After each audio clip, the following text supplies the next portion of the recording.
നിന്റെ കയ്യിൽ എത്തിച്ച ആ കരണ്ടിയും അതിലെ 2 തുള്ളി എണ്ണയും വേണം.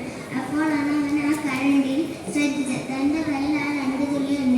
അപ്പോൾ ഗുരു പറഞ്ഞു, നീ പഠിച്ചിരിക്കേണ്ട ഒറ്റ പാഠമേ ഉള്ളൂ. ആ 2 തുള്ളി എണ്ണ സൂചിപ്പിക്കുന്നത് സത്യം, ധർമ്മം, നീതി കാത്തു സൂക്ഷിച്ചാൽ നമുക്ക് എന്നും സന്തോഷമായിരിക്കും. കൂട്ടുകാരെ, നിങ്ങൾക്ക് ഈ കഥ ഇഷ്ടമായി. ഇതിൽ മനസ്സിലാക്കേണ്ടത് സത്യവും ധർമ്മവും നീതിയും കാത്തു സൂക്ഷിച്ചാൽ നമുക്ക് എന്നും സന്തോഷം.